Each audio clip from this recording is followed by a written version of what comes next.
আল্লাহর নবী সাল্লাল্লাহু আলাইহি ওয়াসাল্লাম বলেন, সাদ, তোমার আত্মমর্যাদা যদি এমন হয়, আমার আত্মমর্যাদা তার চাইতে বেশি না কম?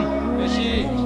এরপরে নবীজি বলে আরো আশ্চর্য কথা, নবীজি বলে, এবার শোনো সাদ, তোমার আর আমার, মানে তুমি সাদ আর আমি মুহাম্মদ, আমরা দুইজনের আত্মমর্যাদা যে দূর, আল্লাহর কসম আমার রব্বুল আলামিন মাওলার আত্মমর্যাদা তার চাইতে আরো কোটি কোটি কোটি গুণ বেশি। এই কারণে, শুনতেছেন সবাই, এই কারণে আল্লাহ নবী, এই কারণে আমার আল্লাহ ওয়াদা করে রাখছে যে বেপর্দা নারীকে আমি আল্লাহ 500 বছরের দূরত্বে রাইখাও জান্নাতের গ্রান তার নাকেও লাগতে দেব না। আল্লাহ বলেন, আমি দিতাম না, তোরে দিতাম না। তুই বেপর্দা নারী, তুই যা পারস দুনিয়ায় বুঝ করে লো, আরো বেড়া দেখা, আমার কথা ডাইরেক্ট, তুই আরো অসভ্য দেখা, তুই রাস্তার লম্পট যত ফাঁস সব ডিরে দেখা, হিসাব রাখ কতজন তোরে দেখে হাসছে। কিন্তু আল্লাহ বলে, বন্ধু জানাই দিয়ে, ওই নাফরমান বেপর্দা নারীকে আমি রব্বুল আলামিন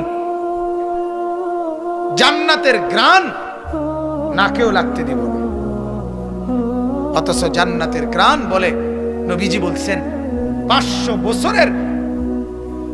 বছরের রাস্তা এখান থেকে, কি রামচন্দ্রপুর, মাস দিয়ে লাগছেন আপনারা, রামচন্দ্রপুর হইতো না, এর দূর না, আরো কম, কদ্দুর বেশি, কিটা দিয়ে বুঝাবেন আপনি, কি দিয়ে বুঝেন না এমনি কথাটা, কিটা দিয়ে মাপবেন আপনি, হুতা দিয়া না সিনজি দিয়া, সিনজি দিয়া মাপবেন না অটো দিয়া মাপবেন, কিটা দিয়ে মাপবেন? 500 বছরের রাস্তা, 500 বছর আপনি হায়াত পাইলে না মাপতেন মিয়া, কথা বলেন না। 500 বছরের রাস্তা মাপতে আপনিও তো 500 বছর এই মাথা যাইতে হইব, তো আপনি যাবেন কেমনে এই মাথা? তো আপনার 500 বছর নাই বেড়া, আপনি তো 500 বছর তোলে রকেট চালাইতে হইব, তাইলে না আপনি জানে গিয়ে পৌঁছবেন, বুঝছেন না আপনি কথাটা? ঠিক আছে, আপনি রকেট দিয়ে চালাইবেন, কিন্তু 500 বছর তো কি করতে হইব আপনার, চালাইতে হইব।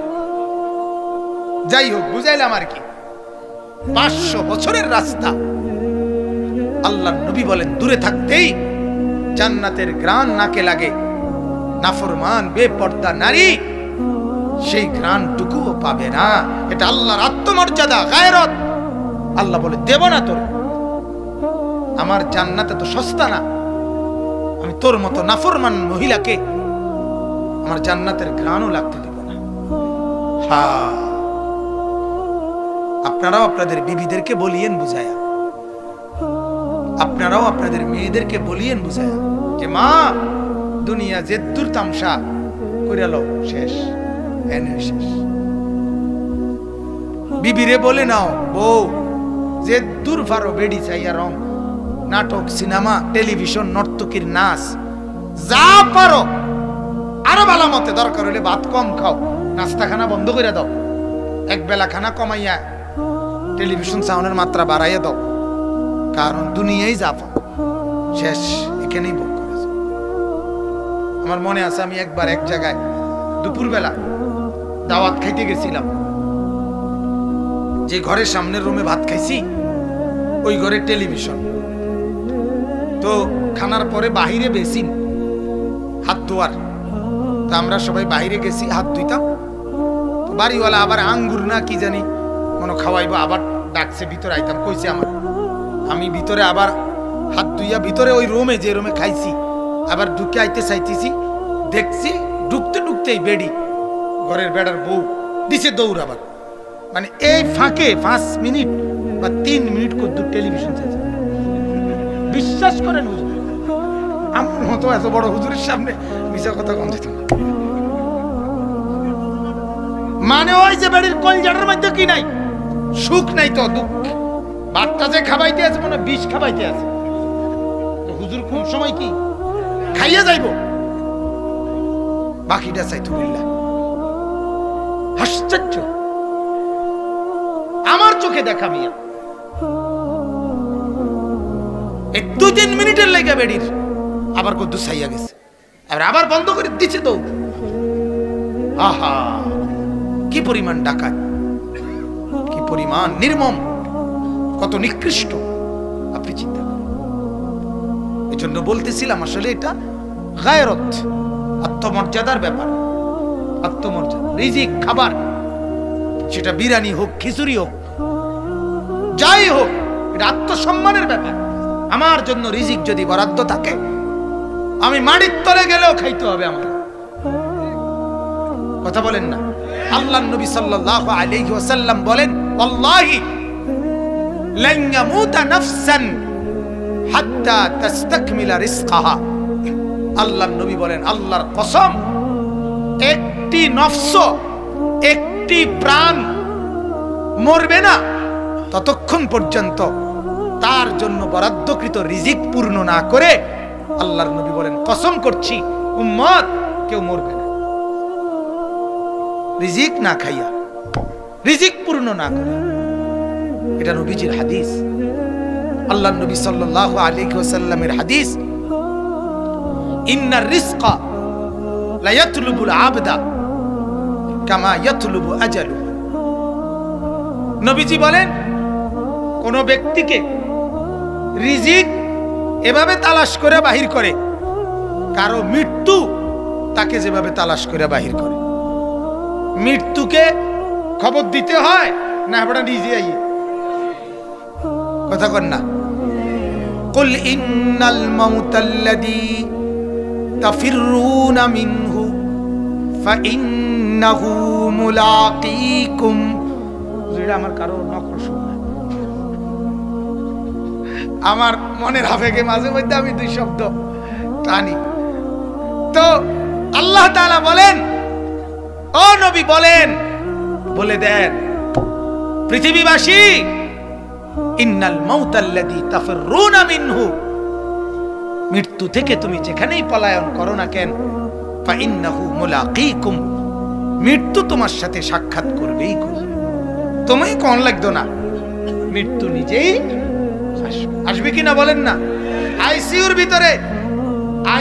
ভিতরে থেকে তোমারে নিয়ে আইব। আইসিইউর রুমে সবাই ঢুকতে পারে না, কিন্তু আজরাইল ঢুকতে পারে। আইসিইউর রুমে মালাকুল মউত ঢুকতে হইলে মাস্কও লাগাইতে হয় না, আলগা কাপড়ও লাগাইতে হয় না, ডাক্তার, নার্স, কর্তৃপক্ষ কেউ রে বলতে হয় না, এবারে নিজে গিয়ে লইয়া আইব। ঠিক না? সবাই যাচ্ছে জায়গা, মালাকুল মউত গেছে কখন, লইছে কখন, কেউ টের পাইছে না। মালাকুল মউতের আল্লাহ তাআলা বলেন মৃত্যু আসবেই। তো নবীজি বলেন, মৃত্যু যেভাবে তালাশ করে বের করে রিজিক, সেভাবেই কি করে তালাশ করে বের করে। এটার জন্য জান ফানি করে লাউন, এটার জন্য মরি বাসি এখানে যুদ্ধের ঘোষণা দেন, যে জীবনে আছে কি যে কোনো মূল্যে শিক্ষার দরকার হলে মার ফেটেতে ফইরা যত শিক্ষার না, এত বেশি শিক্ষার হইল খিচুড়ি খাইব। জীবনে আছে কি দেখাইয়া ছাড়ুন, খিচুড়ি কেমনে খায় বেড়া বাচ্চা থাকলে, বিরিয়ানি খাইয়া ছাড়ুন, আজ মরছি আর বাচ্চি। এটা এত এত কঠিন সাধনা করার বিষয় না, এত সাধনা করার দরকার নাই। এটা ফায়সালা থাকলে আসবেই আসবে, ঠিক কিনা বলেন না? আল্লাহ তাআলা কোরআনে বলেন, এটা আমি আল্লাহ আমার উপরে ফরজ বানিয়ে নিলাম, আবশ্যক বানিয়ে নিলাম। ইল্লা আলাল্লাহ, এই আলাটা ফরজের জন্য আসছে, বুঝাবার জন্য। তো আল্লাহ বলেন শুধু রিজিক দেব, এটা এরুম না। কথাটা বুঝছেন? যে তোমার ভাত তরকারি আমি দিমুই, তবে এটা এরুম না যে একখানে শুধু ঠিকানা দিয়ে রাখছি, ওইখানে ভাত তরকারি থাকে সব সময়, তুমি গিয়ে গিয়ে হেনতে ভাত লই আইবা। আল্লাহ কয় না, এটাও না, এটাও না। ওয়ায়ালামু মুস্তাকাররাহা, তোমার পূর্ণ হায়াতে তুমি কখন, কোন সেকেন্ডে, কোন মুহূর্তে, কোথায় থাকবা, কোথায় কোথায় তোমার রিজিক কোনটা পৌঁছাইতে হবে, আমি আল্লাহ কায়নাত সৃষ্টির আসমান জমিন বানাবার কমপক্ষে 50,000 বছর আগে নির্ধারণ করে রাখছি। ইয়ালামু মুস্তাকাররাহা ওয়া মুস্তাওদাআহা, শেষ পর্যন্ত তোমার দাফন হবে কোথায় সেটাও আমি আল্লাহ তাআলা আগে থেকে কি জানি। কুল্লুন ফি কিতাবিম মুবিন, আল্লাহ বলে তোমার রিজিকের সবকিছু আমি আল্লাহ সুস্পষ্ট কিতাবের মধ্যে লিখে রাখছি। কি করে রাখছি? লিখে রাখছি। তাহলে এই 6 মাসে আমি একজন মানুষের, আমি গতকালকে রাত্রে ছিলাম 2500 নারায়ণগঞ্জ,